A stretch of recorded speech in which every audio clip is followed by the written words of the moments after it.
tardes a todos, gracias por acompañarnos. Vamos a ser breves, por dos razones. Lo primero, somos muy pocos, con lo cual terminamos antes charlando, haciendo nuestras cosas, y porque digo, a la hora de presentarlo y a la hora de hablar entre nosotros, mucho mejor, mucho más cómodo para todos, ¿no? Entonces, empezamos, Carlos empieza y no duden en cortarnos, en preguntarnos, en cualquier cosa. Eso es importante, siempre que tengan alguna duda o quieran saber algo, es mejor parar porque entramos en debate directamente. El mapa que están viendo ahora mismo es algo único en la historia de la humanidad. Nunca ha ocurrido y nunca probablemente volverá a ocurrir, si las cosas van medianamente bien. Este es el resultado del Tratado de Tordesillas de 1493, basado en un mapa de cómo era el mundo, no en 1493, sino cómo era el mundo en el año 1500. Esto está basado en el mapa de Cantino de 1502 y es, como se puede ver, se ve la costa de América a la izquierda y Europa y África y una parte de Asia a la derecha. Y hay una raya blanca. Esa raya blanca, hay que echarle valor para hacerlo, es la línea de división del mundo en dos. A la izquierda de la línea, donde está el escudo de los Reyes Católicos, era territorio de exclusiva exploración, conquista y colonización española. Al otro lado, para el Reino de Portugal. Los portugueses, en 1493, todavía no habían llegado a la India. Es decir, habían pasado ya el Cabo Buena Esperanza, pero Vasco de Gama no había llegado a Calicut, 3 años antes. Y Colón acababa de llegar. Era como quien dice, ni siquiera se sabía lo que había al otro lado. Esto quiere decir que en realidad el reparto del mundo se hizo a ciegas. Nos preguntan mucho de qué trata el libro. El libro trata de eso. El libro trata de que está el mundo conocido, está repartido entre España y Portugal exclusivamente. ¿Qué es el mundo conocido? Pues el mismo que ahora, menos Australia y los dos polos. Entonces, ¿eso qué quiere decir? Pues que, como bien dice Carlos y se ve en el mapa, todo lo que no era Castilla era Portugal. Y eso trae consigo una serie de enfrentamientos entre las rutas marítimas que quieren unos y otros. Ahora parecería ridículo, pero de vez en cuando nosotros insistimos mucho, y en la trilogía que hemos hecho de la Armada Española hemos insistido, aunque esto parece absurdo. Es bien conocido que el rey de Francia, no el que estaba en este momento, que prácticamente ni se enteró, sino el siguiente, Francisco I, supongo que por la paliza que recibió en Pavía y el pasarse chupando la cárcel aquí en la Torre de los Lujanes, le jorobó bastante, pero dijo que quién era el Papa y dónde estaba la exclusión en el testamento de Adán del resto de las naciones del mundo del reparto del planeta. Esto es como se dice ahora mismo. ¿Por qué Castilla y Portugal hicieron esto? Porque podían. O sea, literalmente. Esto es un ejemplo de fuerza y poder. No necesariamente militar y no necesariamente económico. Esto es poder tecnológico, científico, total. Las únicas naciones del mundo que en 1493 eran capaces de navegar en el Atlántico, y para qué hablar en el Índico, eran España y Portugal, Castilla y Portugal, para ser exactos. Nadie más. Esto significaba la existencia de astrónomos, cosmógrafos, carpinteros de ribera, diseñadores, especialistas en náutica, navegantes, marineros y gente que conocía los vientos, los mares y cómo eran las costas del mundo conocido y por conocer. Ahora los españoles tenemos la costumbre habitual de siempre autocriticarnos. Durante más de medio siglo, ninguna nación europea, ninguna, fue no solamente capaz de equiparar o equilibrar lo que hacían españoles y portugueses, no fueron capaces de cruzar esa línea blanca. Ni una. Ni un barco que no tuviera bandera de Castilla pasó durante 60 años al oeste del Paso de Bahamas. Entonces, esto ahora mismo no parece nada, pero esto significa una sociedad tecnológica tan brutal que ahora mismo realmente no somos capaces de integrarlo en el contexto que tenía la época. Hemos puesto al principio un mapa de la época porque lo interesante es que cualquiera se da cuenta de un pequeño detalle. Si la Tierra es redonda y esto corta por la zona del Atlántico, es evidente que la línea da la vuelta a la Tierra. Y se da la vuelta a la esfera, ¿qué pasa en el otro lado? Pues lo que pasa en el otro lado es que lo que hemos iluminado en claro sería Portugal y lo que hemos eliminado en oscuro, marcado en oscuro, sería Castilla. Esto, visto así, parece una chulería monumental. Bueno, esto es una chulería monumental. Pero aparte de todo significa algo especial. Significa que quien es capaz de hacer esto tiene que ser capaz de llegar hasta los puntos de separación. Y es que solo castellanos y portugueses pueden llegar. 3 años después del tratado, en 1496, los portugueses, que ya sabían de que los castellanos habían tocado tierra al otro lado del mar, no sabían exactamente cómo ni qué, aceleran sus preparativos para dar la vuelta al Cabo Buena Esperanza y alcanzar la India. A diferencia de los castellanos, trabajaban sobre no mares conocidos, pero sobre destinos conocidos, lo cual también es importante. No sabían cómo llegar ni por dónde, pero sabían dónde iban. Entonces, este pequeño detalle hace que cuando Vasco de Gama llega a Calicut en 1496, cambie la historia del mundo para siempre, porque rompe totalmente el monopolio sobre la ruta de las especias que tenían los musulmanes desde la toma de Constantinopla en 1453. Exactamente, eso es lo que se buscaba, ¿no? Se buscaba las especias, se buscaba el intentar de una forma rápida el poder equipararse el poder equiparar el camino que se había perdido, el camino terrestre que se había perdido. ¿Qué forma era esa? Pues la de navegar. La de navegar por unos mares desconocidos, que como bien dice Carlos, es lo que da también el nombre a nuestro libro, ¿no? Las naves negras. Naves negras, Kurofune en japonés, que es lo que, como las llaman los japoneses cuando llegan allí, ¿no? ¿Por qué son naves negras? Porque son de madera oscura, es lo que ellos ven. Que llegan unos bárbaros con unas naves oscuras, de madera, como ellos no conocen de ninguna forma, que llegan allí, no saben muy bien a qué. En realidad los asiáticos perciben a los europeos como una especie de vagabundos, como hordas. La única diferencia es que nos perciben como seres marinos. Pero en tanto que en la India o en las zonas orientales de Asia más o menos había una idea del nombre que nos dan, francos, es decir, sabían que eran gente que venía de alguna tierra que había al oeste de un continente pegado a Asia, que tenían unas características físicas más o menos identificables con lo que ellos llaman francos, o sea, son blancos. Es decir, sin embargo, en Oriente no había ningún concepto sobre ellos. Y les llama la atención dos cosas cuando los portugueses establecen su red de factorías.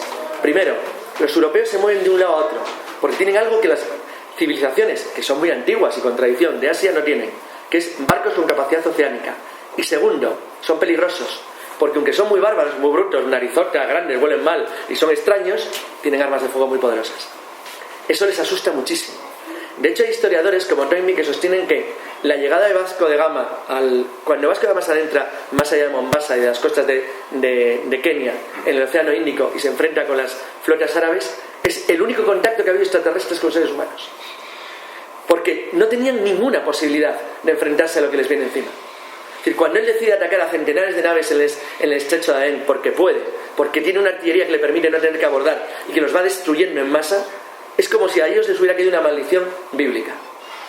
Con ello los portugueses en solamente 20 años alcanzan las costas del punto de Nueva Guinea. Es decir, llegan hasta el extremo de lo que sería Indonesia Oriental, lo que se conocía con el nombre en portugués de la especiería, la tierra de las especias.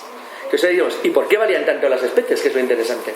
Claro, las especias era lo único que le daba sabor a las comidas, era lo que necesitaban para las medicinas, era lo que necesitaban para los olores.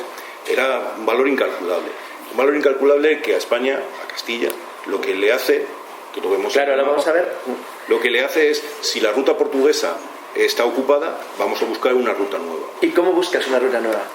Consiguen esa ruta nueva desde el momento que encuentran la Mar del Sur. ¿Qué es la Mar del Sur? El Océano Pacífico. Una vez que ocupan el Océano Pacífico, ellos pueden mandar, los castellanos pueden mandar sus barcos a buscar esas especias, porque las Molucas las conocen, saben dónde están. Ese es el nuevo camino que se abre, que es totalmente desconocido y que es difícil de entender cómo una gente en unos barcos que son poco más que un pesquero actual puede cruzar el Pacífico de ida y vuelta. Aquí se plantea un problema. Cuando Vasco Núñez de Balboa descubre el Mar del Sur, el Océano Pacífico, cuando lo ve y llega a la conclusión, porque se da cuenta perfectamente que ha traspasado América por el Golfo de Darién al otro lado, sabe que está a miles de kilómetros de distancia de Asia, pero ahora entienden el problema de Colón. Ahora saben ya con seguridad que los cosmógrafos de la Casa de Contratación de Sevilla y la Corte Española saben cuando reciben las noticias del Golfo de Darién algo importantísimo, que Toscanelli estaba equivocado y que el mapa de Colón era erróneo, que en realidad la Tierra no tiene 20.000 kilómetros, sino que tiene lo que decía Eratóstenes de Cirene 300 años antes de Cristo, 40.000. Si eso es así, hay un espacio enorme vacío entre la costa de Panamá, donde acaba de llegar Vasco Núñez de Balboa, y las islas de las Especierías. O sea, tienen un enorme hueco, pero le ofrece a Castilla la posibilidad de navegar hasta Asia, y vuelvo hacia atrás un momento, por una ruta diferente a la que sigue Portugal. Portugal sigue la ruta del Índico, pero Castilla, desde que llega aquí, tiene la posibilidad de traspasar de parte a parte el Pacífico para terminar el viaje de Colón. ¿Cuál es el problema? Que el Pacífico, a cualquiera que sepa medir, se da cuenta que es monumental, que es prácticamente la mitad de la extensión del planeta. pero los castellanos del siglo XVI no eran como la gente de ahora. Entonces la primera decisión que toman es llegar hasta las Islas de las Especias para ver si en el giro del Tratado de Tordesillas hay una parte de la especiería que por la marca de Tordesillas al dar la vuelta al planeta no corresponde a Portugal, sino que corresponde a Castilla. Entonces deciden probar, pero ¿cómo lo hacen? Y entonces llega un cabreado, un tipo enfadado, que es Fernando de Magallanes. Fernando de Magallanes era un navegante portugués con enorme experiencia que ya había estado en las islas de las Especias, conocía perfectamente Indonesia y había trabajado y navegado para la corte de Portugal. Pero, como ocurre muchas veces en la historia, acaba enfadado con sus colegas, con el monarca, con todo el mundo. Entonces, ¿qué es lo que hace un tipo como Magallanes, que tenía bastante audacia y era bastante listo? Dice, pues voy al país de vecino, hablo con Castilla y les digo, oye, que no me quieren. Dice, ¿cuál es tu idea? ¿Vosotros no queréis llegar a las Especias? Yo os busco una ruta más allá del camino de Américo Vespucci. Américo Vespucci había bajado por la costa de América hasta aproximadamente muy cerca de lo que hoy es Buenos Aires. Había llegado cerca de lo que es el Río de la Plata. Entonces, ¿qué es lo que propone Magallanes? Encontrar un paso en el sur. Un paso que permita, navegando, alcanzar el Pacífico que ha descubierto Vasco Núñez de Balboa. Y desde ahí, atravesarlo entero para llegar a las Islas de las Especias y convertir al mayor emporio de riqueza del mundo, competir a los portugueses en su propio territorio.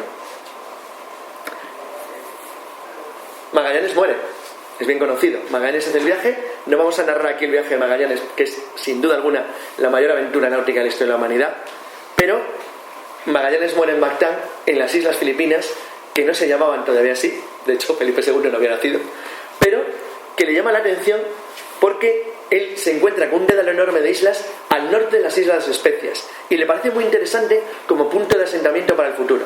Ellos las llaman Islas de Poniente. Claro, no hay que olvidar eso, no hay que olvidar que Magallanes sí sabe dónde están las Islas de las Especias, sabe dónde va, no es como Colón, que Colón no sabe dónde va.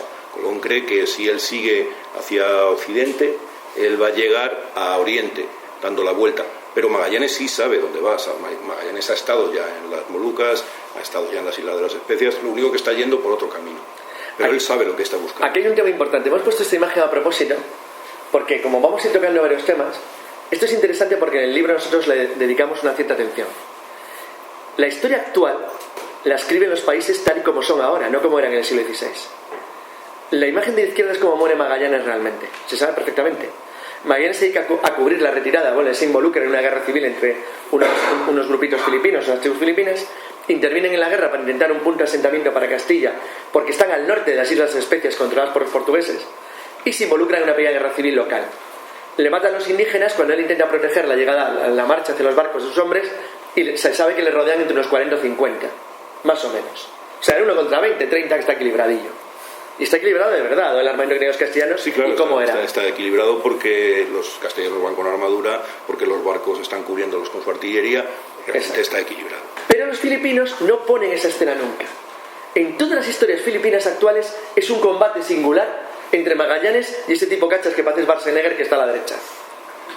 Entonces sacan siempre una especie de... El jefe Lapu-Lapu es una especie de ser musculado de 2 metros de altura, cuando en realidad era un tipo pequeñajo que, como dice Magallanes, de color melocotón y mide 1,20. Pero en realidad esa idealización del combate frente a los europeos, que luego se genera en el siglo XIX y XX por el nacionalismo filipino, ha hecho que ahora mismo, si tú vas a Filipinas y preguntas por Lapu-Lapu y el combate de Mactán, te encuentras con la estatua esta de esta especie de superhombre cachas, que se enfrentó en un duelo singular con Magallanes al que mató. Cuando en realidad a Magallanes le matan entre 40, porque si no, ni con esas. Claro, y les costó. Lo veremos más adelante. Pasa también con los piratas chinos, que son los libertadores de Filipinas. Los libertadores de Filipinas no son los piratas chinos. Los piratas chinos llegaban allí, se llevaban todo lo que podían, mataban y cogían esclavos todo lo que podían, pero sin embargo Kulistka tiene una enorme estatua en Taiwán y se supone que es el libertador de Taiwán. Bueno, depende, la historia la escribe quien quiere. Primus Circundisteme, que es lo que están viendo ahora mismo, es lo que el escudo de armas que le otorga Carlos I a Elcano, porque después de la muerte de Magallanes es quien coge la expedición. La expedición fue tremenda. De los 5 barcos y 234 hombres que partieron, solo llegó uno con 18. ¿Cómo cruza el Cabo de Hornos? No cruza el Cabo de Hornos. Él entra por el paso de Magallanes, entra al norte. por el estrecho de Magallanes. Ellos van bordeando, descubren un paso que es el actual estrecho de Magallanes. El Cabo de Hornos se descubre después, años después. Pues el paso de Drake. Ellos pasan con muchas dificultades, sí, con mucha suerte. Y tuvieron suerte, porque creo que incluso ese paso es muy difícil. Es muy difícil, lo pasaron muy mal. Bueno, también tuvieron muy mala suerte en el pasan durante mucho tiempo, sí, no llegan ni... Ya, eso digo, tuvieron que estar ellos lo intentan varias veces, se equivocan, se equivocan incluso en el Río de la Plata, un poco más abajo. Porque intentan, en cada entrada que encontraban grande, ellos pensaban que era un paso al Pacífico. Lo que tiene un ataque de mala suerte es que cuando llegan al territorio de lo que es Chile del Sur y navegan hacia el norte, porque ellos siempre, Magallanes es un navegante genial, como todos los navegantes españoles portugueses de la época. Entonces él llega a una conclusión, que si hay vientos contrarios que soplan hacia el oeste en el Atlántico, probablemente Dios haya hecho lo mismo en el Pacífico. Y acertó, Dios había hecho lo mismo en el Pacífico. Entonces él decide navegar hacia el norte para alcanzar el paralelo 35-40 hacia arriba y de esa manera coger vientos favorables hacia el este. Y es lo que hace en su navegación. ¿Cuál es el problema? Que tiene tanta mala suerte que no se encuentra en una isla, ni una. Es como si los hubiera esquivado. Primero empezaron a comerse toda la comida que había, después acabaron con las cáscaras de la comida que había, luego se comieron a las cucarachas y a los bichos, luego empezaron con las ratas, luego la madera, luego el cuero, y cuando ya no les quedaba nada y se empezaban a comer sus propios pies, encontraron una isla, menos mal, la isla de los ladrones, que es guau. Por eso decíamos antes que Magallanes sí sabe dónde va, o sea, él sabe que si sigue allí, que si sigue navegando, que si sigue intentándolo, va a terminar por llegar a las Molucas. Los 18 hombres que llegaron con la Victoria y con Juan Sebastián Elcano le dieron un gran beneficio a los que habían apostado por esta expedición, porque llevaban varias toneladas de clavo, canela, nuez moscada, que valían una fortuna en Europa. Claro, de hecho, la expedición fue rentable. Esto siempre es una expedición económica, siempre. Claro. Esto, como hemos dicho, cada vez que hablamos de las guerras, cada vez que hablamos de los viajes, son siempre expediciones económicas. O sea, no sale uno, vamos a cruzar el mar a ver qué pasa. Eso es lo que se dice, pero la expedición en su momento siempre es una expedición económica. El hecho de que ganara tanto dinero la expedición de Elcano, a pesar del desastre humano y material, le permitió a la corona española empezar a estudiar claramente que había una ruta que llegaba hasta las Molucas, al norte, por el lado español, y que podía discutirse, porque hubo un pleito jurídico complicadísimo con Portugal, sobre si la línea de marcación que daba la vuelta a la tierra dejaba una parte para España en la zona de la especería o no. Los portugueses no estaban dispuestos a un competidor segundo entrar en el mundo, con lo cual decidieron cazar cualquier nave castellana que entrara en su territorio a partir de la pasada de Magallanes.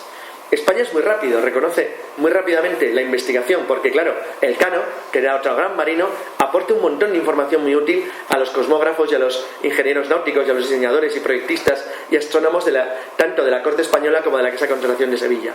Entonces, ¿qué es lo que descubre? Primero, en el momento en que Elcano toca tierra en España, la corte española son los seres humanos que más saben sobre el movimiento de los vientos en el mundo, de las mareas y del clima.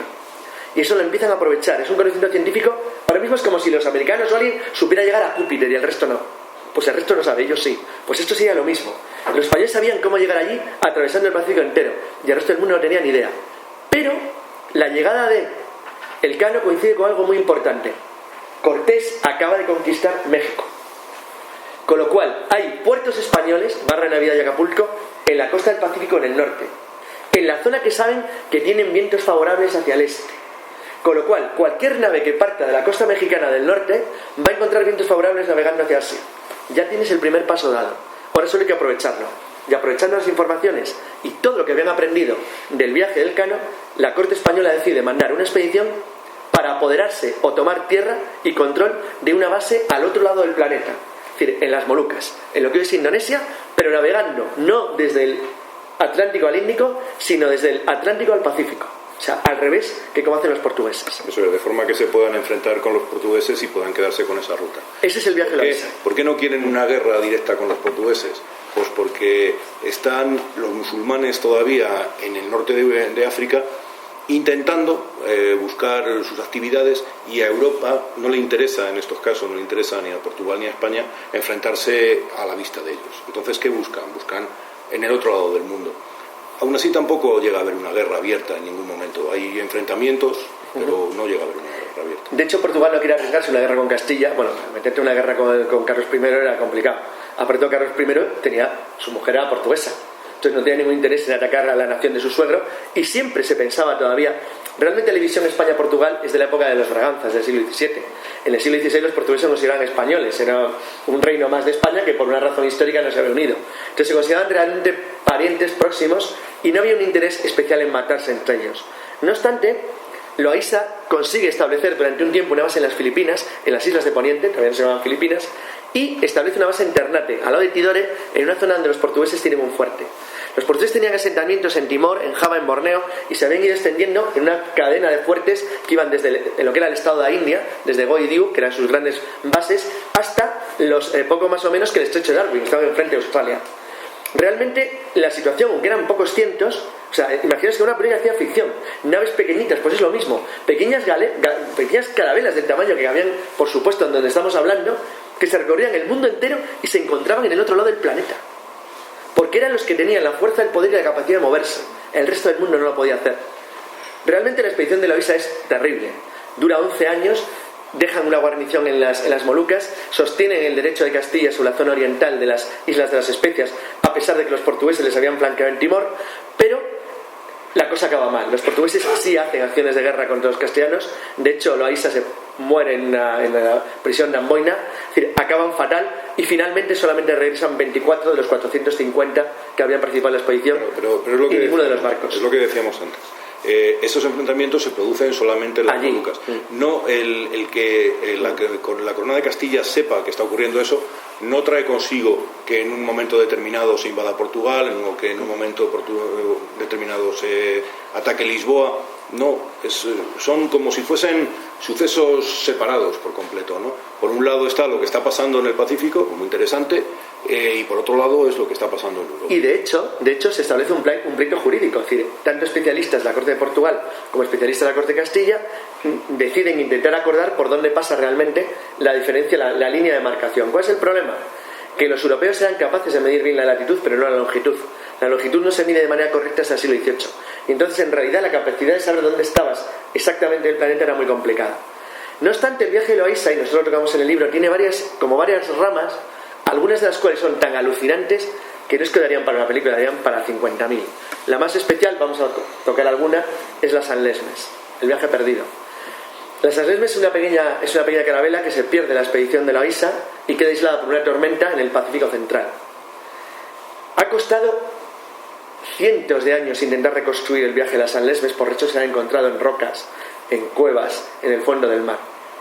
Hay quien sostiene, y no nos vamos a entrar ya demasiado en el tema, que este fue el viaje de la San Lesmes. Sí, que llegaron a Australia, ¿no? Pero que tocaron Australia. Tampoco hay pruebas. No hay pruebas sólidas. Sería absurdo. Y aparentemente fueron destruidos por los portugueses en algún punto en el estrecho de Torres. Lo contamos como anécdota, tanto este como el de la Santa Isabel, otra nave que se perdió años después, porque se ha encontrado, por ejemplo, un morreo español en el río Waikato, en Nueva Zelanda. Es decir, es evidente que es español, no es otro sitio. La cuestión es quién lo llevó hasta allí, o la famosa historia de la campana Tamil, una campana de Ceilán que se ha encontrado en Nueva Zelanda, que por qué llegó allí. Entonces, bueno, todo este tipo de historias les digamos... Sí, solamente pueden haberla llevado los españoles o portugueses, pero no hay unas pruebas claras de ello. Durante los años siguientes, y hacemos un pequeño salto, España manda expedición tras expedición para intentar hacer lo mismo que Loaiza. Ruiz de Villalobos, hacen una tras otra. Siguen intentando llegar a las islas de Poniente, pero no consiguen consolidar una posición. Las distancias son gigantescas. Hablamos de pasar del otro lado del mundo, de parte a parte, con barcos que entraban aquí. Entonces era irte al otro punto pero sin mapas, sin cartas náuticas, sin nada. No tenías satélites, ni teléfonos móviles, ni un teléfono al que llamar a tu mamá. O sea, nada. Entonces, el llegar hasta allí era casi imposible. Pero España lo intenta durante medio siglo. Hasta que finalmente, gracias a navegantes que habían estado con Loaiza, como Urdaneta, probablemente uno de los mejores navegantes de la historia de la humanidad, un adelantado, o sea, una persona con un contrato con el rey para intentar una posición en las Islas de Poniente, que es Miguel López de Legazpi, logra finalmente un establecimiento español en Filipinas. Y además no solo eso, sino que funda una ciudad. Y esto sí que es importante, porque es un acto único en la historia de Europa. La primera ciudad europea que nace en Asia es Manila. Iba a decir primera y prácticamente única. Sí, única durante un siglo por lo menos. Un siglo, casi 2 siglos por lo menos. Y además Manila establece una cosa que va a ser una norma general. Es que hacen 2 ciudades. Manila ciudad, intramuros y extramuros. En intramuros, que está fortificado, viven los europeos. Y en extramuros, todos los demás. Es verdad. Todos los demás que en ese momento son chinos, filipinos, japoneses, todo el que va a comerciar con Manila, todo el que está comerciando ya con Filipinas, que es lo que aprovecha España para mantener a partir de ahí su comercio. La diferencia entre España y Portugal, que esto es importante, es que a diferencia de los portugueses que hacen una colonización, bueno, un tipo de explotación típicamente colonial, como lo hicieron luego los holandeses o los ingleses, los españoles tienen una característica muy curiosa: su obsesión por convertir a la gente que vive ahí. O sea, van acompañados de religiosos que están empeñados en que la fuerza del rey llegue al lugar. Y además de religiosos, llevan un pequeño matiz: llevan soldados de verdad. O sea, nada de aventurerillos que van por allí armados, no. Gente que sabe lo que hace. Entonces, esta gente que sabe lo que hace se enfrenta en unas culturas que directamente, y perdón la expresión, no tienen ni media torta. Entonces, cuando llegan descubren dos cosas. Primero, que muchos son musulmanes, los moros de Jol y Mindanao, o sea, enemigos declarados para siempre de la monarquía española. Y los que no lo son convertibles al cristianismo. Con lo cual lo que intentan es convertirlos. Por cierto, que se supone que al convertirlos al cristianismo no van a ser enemigos, van a unirse a los españoles y van a seguir haciendo lo mismo. Entonces, por eso los musulmanes, en este caso los moros, son enemigos. La novedad frente a América es que los españoles se encuentran en Filipinas, a pesar de que es un mundo insular gigantesco, con miles de islas que va desde la Edad de Piedra hasta prácticamente la Edad Media, se encuentran con civilizaciones y con gente culta, gente que conoce las armas de hierro, conoce las armas de fuego, que tienen contacto con otras naciones de Asia, que saben dónde están ubicados en el mundo, o sea, que saben dónde están, de verdad. Eso plantea una diferencia con América en el sentido que aquí conviene pactar. Este es el famoso pacto de sangre que hace Miguel López de Legazpi en una escultura actual en Filipinas, que es muy bonita, por cierto, y bastante correcta, en la cual lo único que hay como cambio sobre la realidad es que los filipinos han mejorado a sí mismos. Es decir, las descripciones de los castellanos y los filipinos son realmente divertidas, y las de los filipinos y los castellanos también. Por ejemplo, ¿veis la espada ropera que le sale al caballero castellano, no? Bueno, pues los indígenas filipinos piensan que los castellanos son unos seres muy raros que comen piedra, es pan, y beben sangre, que es vino, que comían piedra y bebían sangre, que llevaban extraños rabos, las espadas roperas, y que tragaban fuego porque fumaban. Entonces, todo este tipo de imágenes extrañas que nosotros les damos se confunde con la que les dan los filipinos a los españoles, que los consideran una especie de enanitos de color melocotón, más o menos raros, que pululan por allí, que no tienen, y bueno, a los que puedes poco más o menos que asustar dando un grito. En realidad la cosa no era tan fácil, pero es que en realidad la conquista española de Filipinas no fue española.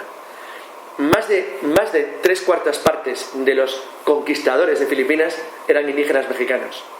Eran o mexicanos más o menos criollizados, es decir, más o menos hispanizados, o directamente indios de Tlaxcala, que eran aliados de España, de Cortés. Entonces, realmente los filipinos se encuentran con que lo que les viene encima no es un pueblo uniforme. Ellos distinguen perfectamente, y distinguen categorías.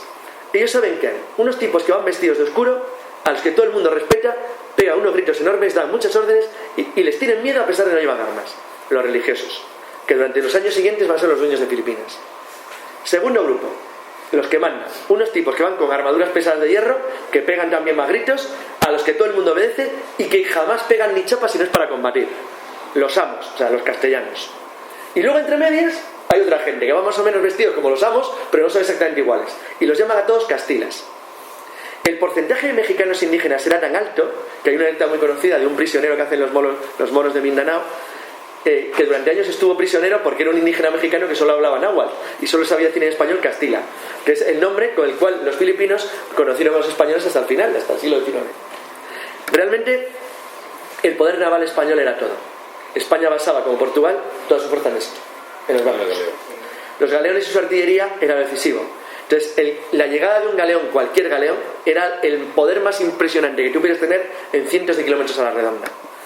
Aún así, la conquista fue complicada porque, bueno, aparte del terreno montañoso, con etnias muy diferentes, selvático, donde no funcionaban siempre bien las armas de fuego, donde se combatía el estilo prácticamente medieval o como en México, con gente muy preparada. Casi todos los que estaban en Filipinas habían combatido en las guerras chichimecas en México o tenían experiencia de combate en Europa, sabían lo que hacían, pero se enfrentaban a gente que también lo hacía muy bien.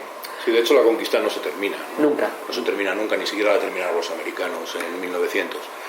La conquista se va conquistando las zonas costeras que interesan y se va dejando el interior pues para que ellos los filipinos se vayan allí moviendo, pero porque verdaderamente se piensa que no tiene ningún interés.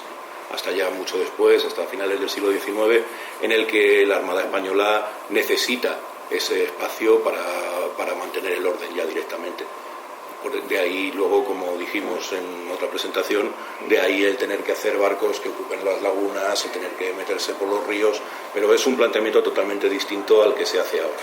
Ahora mismo el planteamiento es ocupar Manila, ocupar zonas costeras y seguir con el comercio. Exacto, el objetivo era el comercio. Era intentar conseguir las especias y el comercio con los grandes reinos de Asia, con China y con Zipango, con Japón. Entonces, el primer contacto con ambos había sido por la vía religiosa. Los portugueses habían fracasado en China unos años atrás, pero habían fracasado porque eran 4 gatos a miles de kilómetros de distancia.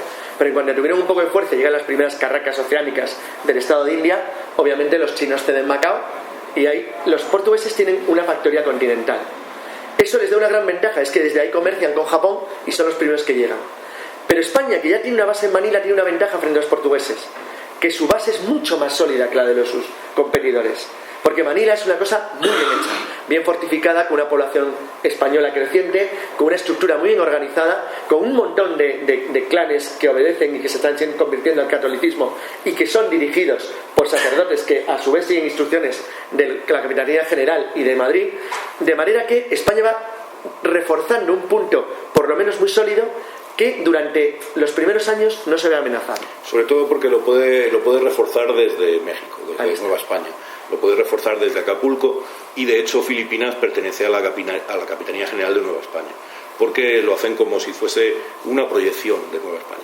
Eso es muy sencillo, el llevarlo hasta allí todo es muy sencillo en comparación con lo que tienen que hacer los portugueses. Los portugueses tienen que dar toda la vuelta, por África, tienen que pasar hacia el Índico, y eso a España no le pasa. A España tiene solamente que cruzar el Pacífico. Porque tiene a México como base. Claro, solamente entre comillas. Pero tengo entendido que la vuelta... Ese era el problema, es lo que vamos a hablar ahora. El problema era que no se podía volver.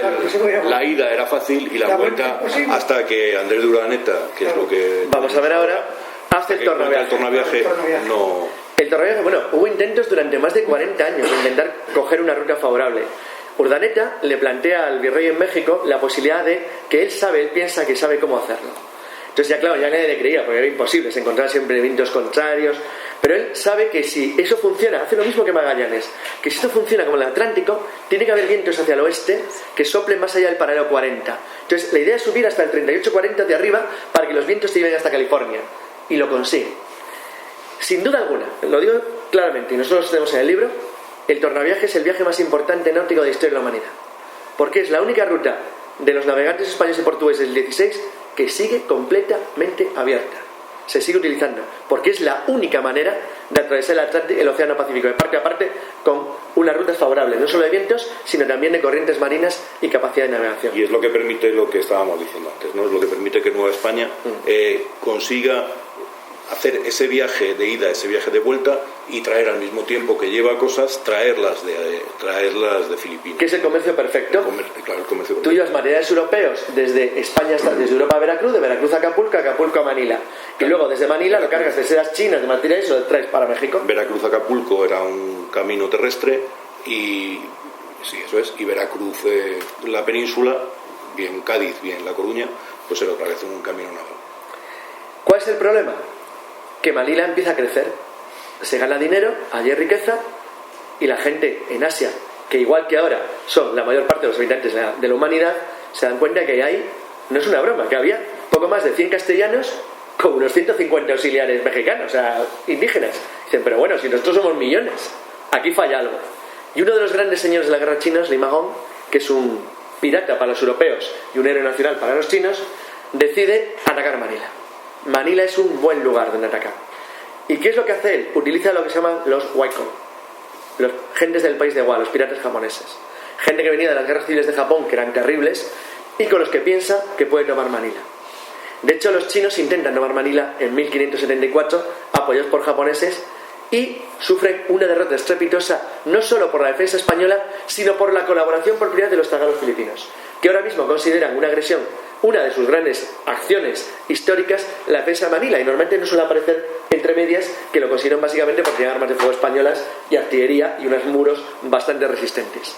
La muerte de Li Mahon, bueno, que en realidad esto es un cuadro de Félix Resurrección Hidalgo, que es uno de los grandes pintores filipinos del siglo XIX. El que aparece muerto es Sioko, que es el jefe de los mercenarios japoneses, que muere en la playa en el primer combate que hay entre japoneses y españoles en Asia. Esto a los españoles les preocupa. Ellos se dan cuenta que hay gente en Asia peligrosa de verdad, que son belicosos. Las cartas y los documentos que se observan de los gobernadores en Manila son fascinantes, porque se dan cuenta que hay gente mucho peor que los chinos, O sea, gente realmente combativa, que conocen la artillería, que tienen armas de fuego que les han conseguido los portugueses y que las han sabido replicar, y que son muchos. Sobre todo lo que les preocupa es que son muchos. Eso es, son los japoneses. Y aquí llegamos a lo que ha dicho Miguel, un colofón, ¿eh? Una vez que los portugueses consiguen llegar a Japón, los japoneses quedan absolutamente fascinados con las naves negras. Ellos saben que son barcos infinitamente más poderosos que los que ellos tienen, con los que se pueden desplazar a cualquier parte, con una artillería terrible y unas armas magníficas. Los japoneses, que son un pueblo belicoso y que están en guerra civil permanente durante todo el siglo XVI, quieren copiarlo. Eso no quiere decir que los chinos, porque se puede pensar que los chinos no conocían la navegación, no conocían los cañones, sí lo conocían, pero no eran ni mucho menos de la calidad que eran los barcos negros castellanos o portugueses. Ese es el principal problema de la navegación china. El segundo problema que hay es que los gobernadores de Filipinas a la muerte de Legazpi habían sido gente inteligente, competente y preparada. Pero llegó uno, Sande, que unía eso al ser un perturbado. Sande era un modelo prototípico de los castellanos hidalgos nobles de finales del XVI. No es que se considerara superior a todo el mundo, es que no consideraba ser humano como él a quien no fuera castellano directamente. Entonces, el desprecio que tenía, si tenía un tipo que tenía desprecio por franceses o italianos, o turcos, imaginaos que tenía por los chinos o los filipinos. Entonces, cuando él llega allí, llega a la conclusión de que con un puño de castellanos se puede hacer cualquier cosa. Y los chinos le causan una malísima impresión. O sea, no le gusta nada. Entonces, él recoge una idea que no es solo suya, sino de un montón de religiosos que conocen la costa de China, de que el imperio chino entero se puede conquistar con unas 5.000 personas. O sea, le escribe al rey y dice: los chinos son tan cobardes que no pueden ni montar a caballo. Y bueno, es un desprecio tan enorme el que tiene por ellos, que piensa que con un grupo de mercenarios japoneses y un puñado de castellanos se puede poner de China entera. En realidad no quería conquistar China. Él quería lanzar lo que él llama una estocada en Fujian, es decir, pegar un ataque, un golpe muy duro contra una provincia costera, tomar las fortalezas principales e imponer un tributo, es decir, controlar el comercio de entrada y salida.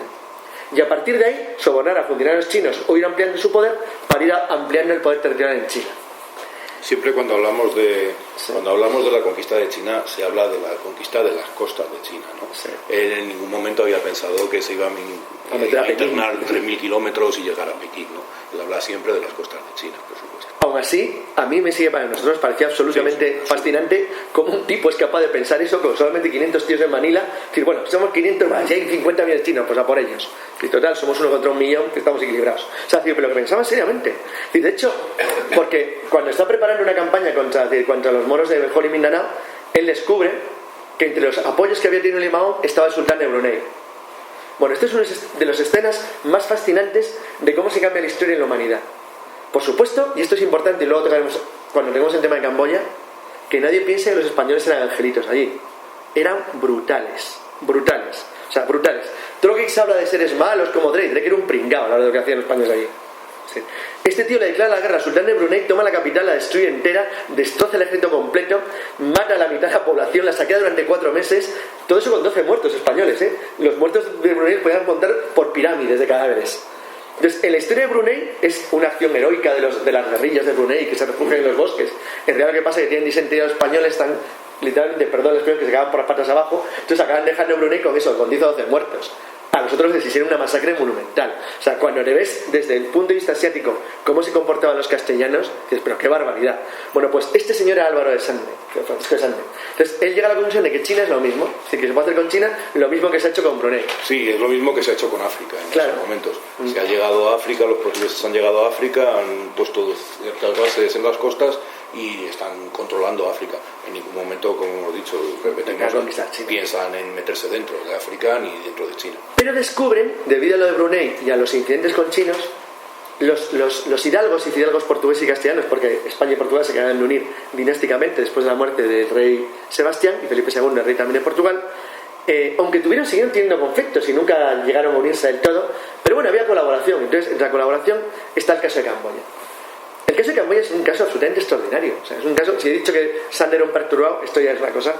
Estos son un grupillo de amiguetes, nunca mejor dicho, 2 amiguetes, portugueses y españoles, es decir, que con sus grupos deciden que lo mejor que puede hacer en el mundo es conquistar Camboya entera. Entonces, lo primero que hacen es adentrarse por el río hasta Phnom Penh, apoderarse de la capital, tomar a la familia real como los secuestran literalmente, les obligan a nombrarlos en cargos de gobierno. Bueno, lo que hacen en Camboya es absolutamente demencial. O Bueno, sí, hay una guerra civil en Camboya. exacto. Y ellos se dedican a apoyar al bando les interesaba más. que les interesaba. Se van cambiando de bando según les va interesando. Su poder militar es mucho mayor, luego es muy sencillo. Era un puñado de gente, eran 100 y pico. Eran 100 y pico frente a Camboya entera y Laos, pero les daba igual. O sea, ellos tenían tal conciencia de No deja superioridad. de ser un grupo mercenario. Sí, sí, es lo que eran, de hecho, en la práctica. Pero se convierten en mercenarios de sí mismos. Es decir, oficialmente, ellos suponen que trabajaban para uno de los bandos, pero al final acaban dando órdenes al bando. Y como no respetaban en absoluto a los asiáticos, los traicionaban, los engañaban, les daba absolutamente igual. Por supuesto, acaban otros muertos, como es obvio. Es decir, menos uno que consigue escapar en un barquito es el que ha contado la historia fundamentalmente. Pero realmente la historia del pequeño grupo español en Phnom Penh es tremenda. Siguiente paso. Hemos dicho el problema con los japoneses. El siguiente es este. Ya había japoneses en el equipo, en el grupo que iba con Limao, pero descubren que los japoneses tienen factorías en el norte. Entonces se produce uno de los hechos que nosotros contamos en el libro, que más ya llamó la atención, en un libro que habíamos escrito ya, con lo cual aquí le damos un pequeño repaso con más detalle, que es el enfrentamiento de los castellanos con los japoneses en el norte de Cagayán, es decir, en lo que hoy es el Tajo del Norte, la zona de Nueva Segovia. Fue una serie de enfrentamientos breves que duraron unos pequeños meses, en 1582, en los cuales, bueno, los españoles hicieron pedazos a los Hueiko japoneses, que llevaban entre ellos a un número bastante notable de samuráis, de ronin, de samuráis sin dueño, y de asigaru, o sea, de lo que eran pies polvorientos. Sí, que o sea, han salido de la guerra civil. Que venían de las guerras japonesas. De la guerra civil japonesa, no tienen nada y, bueno, ahí ganaban dinero. Hoy no es el lugar para hacerlo, pero hacemos un análisis bastante, creemos, bastante serio esta vez, muy profundo, de por qué con tanta facilidad vencieron a los japoneses y los castellanos. Tiene una explicación técnica e histórica bastante sencilla, pero después de la consolidación del poder español en Filipinas en el norte, llega un pequeño problema.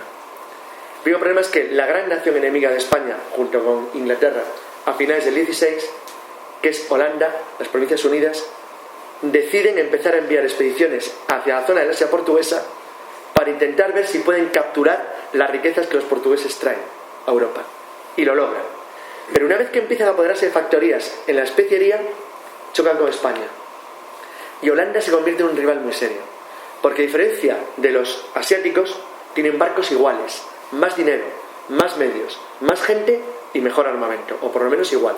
Y marinos de la misma calidad. Exacto. Porque además hay un problema, allí hay un problema, que en la península se han unido con Felipe II, se han unido Portugal y España, pero en la especiería cada uno quiere mantener sus cosas, y Portugal, en ningún momento los dirigentes portugueses que están en las Molucas admiten que España se ha quedado con Portugal, mantienen su independencia también los castellanos, y de eso se aprovechan los holandeses que ya han navegado contra los españoles, han combatido contra ellos, y que de repente encuentran allí un campo enorme para ellos poder navegar, poder hacer sus incursiones, con un enfrentamiento cada vez menor por parte de España.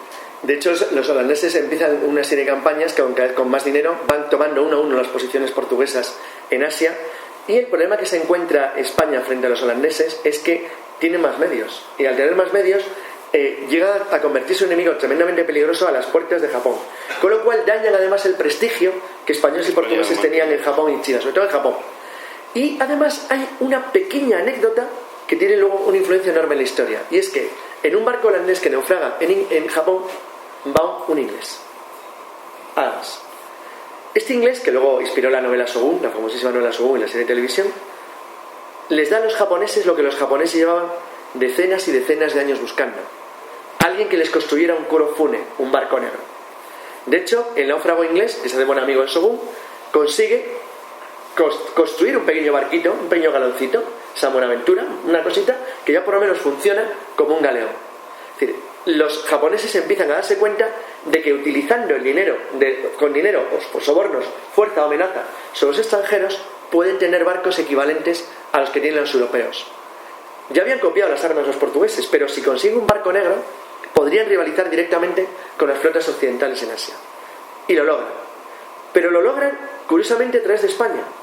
Porque durante un momento, España en su campaña de conversión, y Portugal, está teniendo bastante éxito. Y logran que cierto número de daimíos y de señores feudales se conviertan al cristianismo.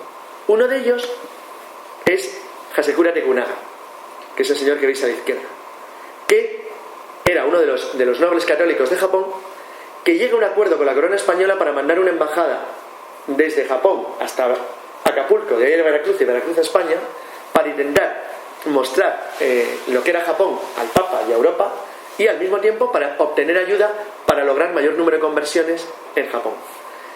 Y para hacer su viaje, España le ayuda a construir el San Juan Bautista. Lo que veis ahí es una réplica que se ha construido en Japón recientemente del primer galeón japonés, del primer Korofune. Con él hace la ruta hasta Acapulco, pero la corona española no permite bajo ningún concepto que pilotos japoneses hagan el viaje de vuelta, porque no quieren que conozcan no solamente cómo se hace un barco, sino que conozcan además las artes de la navegación. Sí, que no conozcan el tornaviaje del planeta. Claro, ahí es donde realmente acaba nuestro libro, porque el problema que ocurre es que cuando Tekuraga llega a Japón de vuelta, el shogun inicia una persecución terrible contra los católicos y contra los cristianos en Japón, y prohíben en 1639 la entrada de portugueses y españoles en Japón. Japón se aísla durante 100 y pico años, hasta la llegada de Thomas Perry en el siglo XIX, y lo que había sido su primer contacto con Occidente, que era muy prometedor, lo bloquean durante 200 años. Pero fijaros que los japoneses llevan el mismo camino que siguieron luego, que era copiar técnica occidental, aprender a manejarla y superarnos incluso. Bueno, la verdad es que nuestro libro acaba ahí, que coincide además curiosamente con el momento en que España se acaba de imponer a los holandeses en Playa Honda, en Manila, y todavía controla el espacio marino que rodea las Filipinas, cosa que mantuvieron por lo menos durante los siguientes 20 o 30 años. Realmente lo que nosotros contamos en el libro es el periodo de la expansión, conocimiento, colonización y llegada. La parte de lo que ocurrió después de 1622 sería otra historia que dejamos más o menos para otro libro futuro. Así que, y aquí termina nuestra presentación y abrimos las preguntas que ustedes quieran. Venga, Carlos, o Miguel, has mencionado cuando los holandeses llegan a las costas y atacan a portugueses y españoles, sí, por separado. Si se hubieran unificado, los holandeses habrían hecho lo mismo, lo habrían conseguido. Sí, tenían más fuerza que españoles y portugueses juntos. Lo que pasa que es que España aguanta muy bien en Filipinas, pero porque España tiene más capacidad militar. Una decadencia española y portuguesa coincide con el aumento de la llegada de los holandeses. De hecho, al mismo tiempo llegan también los ingleses. Están llegando al mismo tiempo que llegan los holandeses. Pero pasa que los holandeses, de hecho, los ingleses realmente en Asia Oriental, aunque lo intentan una y otra vez, no logran tener éxito hasta que no tienen la factoría en Singapur. La navegación holandesa en esos momentos es mucho mejor que la europea, que la española y la portuguesa. Tenían mucho dinero, tenían buenos marinos, iban aprendiendo, entonces buscaban rutas diferentes y además arriesgaban capital. Era un sistema completamente diferente, era un sistema de inversión muy moderno, donde había gente, como llamaríamos, inversores capitalistas que ponían dinero para formar expediciones que luego obtenían puestos allí donde comerciaban de una manera brutal. Los holandeses son unos genios del comercio. De hecho, en la especería hacen algo que a los españoles y portugueses jamás se les ocurrió, es que los especializan. Una isla hace nuez moscada, otra hace pimienta, otra hace palo no sé cuánto, otra hace clavo. De manera que las propias islas se obligaban a comerciar entre ellas y lo controlaban ellos. De manera que tenían un monopolio. Lo que hacen los holandeses es puro comercio. Ahí ya no hay conquista, no hay nada más que comercio. Y una brutalidad igual que la de españoles y portugueses. Igual.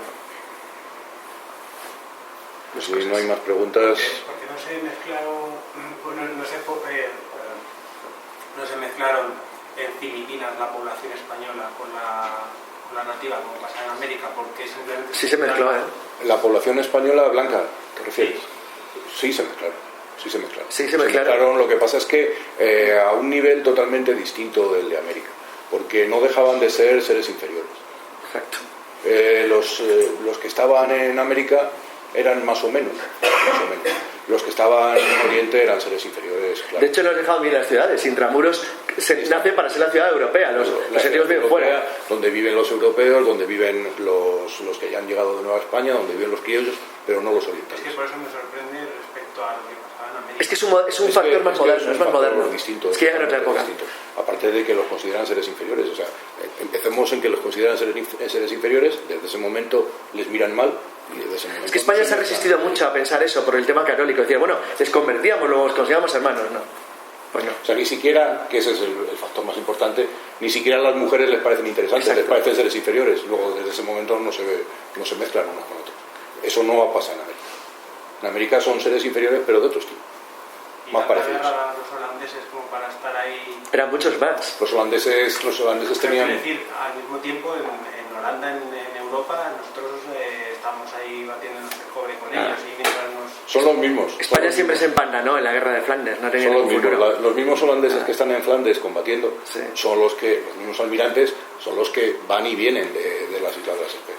Ellos simplemente comercian, o sea, ellos llevan una flota de 7, 8 barcos, los reúnen todos en una isla, quedan todos allí, vamos a quedar todos en el Índico, quedan todos allí, 10, 12 barcos, llegan, comercian, vuelven 10 o 12 barcos. Luego... Cuando ven que eso es interesante, que tienen posibilidades, como hay inversión comercial, empiezan a establecer puertos. ¿Qué es lo que hacen? No crean uno nuevo, se apoderan de puertos portugueses, que tienen toda la infraestructura hecha, de esa manera se van extendiendo. Y van barriendo a los portugueses del mar durante 100 años, tardan mucho en Ocupan echarlos. Ciudad del Cabo por eso. Claro. Cuando llegan a Ciudad, ellos necesitan un puerto. ¿Qué puerto tienen en medio? Ciudad del Cabo. Pero es lo mismo, o sea, ellos juntan allí 10, 12 barcos y con 10, 12 barcos hacen los caminos de vuelta. Luego las flotas españolas están ocupadas en cruzar el Atlántico. No pueden buscar una flota que vaya, de hecho también lo intentan, pero no lo consiguen. Buscar una flota que vaya a buscar la holandesa. También tienen a los ingleses en el Atlántico. El Atlántico era un problema. Pero ellos utilizan la misma ruta del tornaviaje. Usan las dos. Usan las dos. Las dos. Los holandeses son muy originales. Una vez que los espías holandeses, bueno, los espías ingleses consiguen la del tornaviaje, se lo pasan a los franceses y estos a los holandeses, ellos utilizan las dos rutas. Utilizan, por un lado, van hasta la del tornaviaje, que no les interesa tanto porque llegan a Acapulco, y por otro lado, ellos utilizan la ruta del Índico, que es la ruta que queda libre. Y hacemos una pregunta más, porque si no, nuestra jefa de prensa se enfada con nosotros y pasamos más de 3 cuartos de hora. Nos van a echar. ¿Una más? Y una pregunta más. Y luego ya pues charlamos. Desde una mentalidad que a lo mejor es muy de este siglo, pero me llama la atención el monumental esfuerzo que se hacía para traer especias. ¿No se les ocurrió traer las semillas y producir aquí? No puedes producir No, canela porque para no enormes, es- no era rentable. Fíjate el sitio con el azúcar.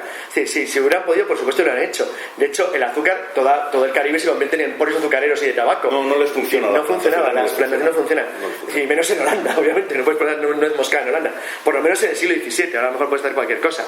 Y de hecho, se dan cuenta de que el dinero, es que es inimaginable, valía como el oro, era lo más valioso del mundo. El clavo valía millonadas inmensas. Y de hecho, la diferencia que establecen los holandeses es que establecen un sistema mecánicamente capitalista. Eso sí, por cierto, no es un día para otro, ¿eh? Tardaron más de medio siglo en conseguirlo. O sea, tampoco fue fácil para ellos. Y los ingleses muchísimo más. O sea, cuando acaba nuestro libro, los ingleses no tenían ningún punto en Asia. Y los holandeses tenían un par de ellos. Luego es verdad que van poniéndolos. Seguimos la charla. Solo una pregunta. ¿Cómo vuelven los holandeses a Holanda si no pueden atravesar Por el el Índico. istmo? Por el Índico. Bueno, por el Índico. Sí, daba la vuelta al mar. Por el Índico. Por eso cogen Ciudad del Cabo.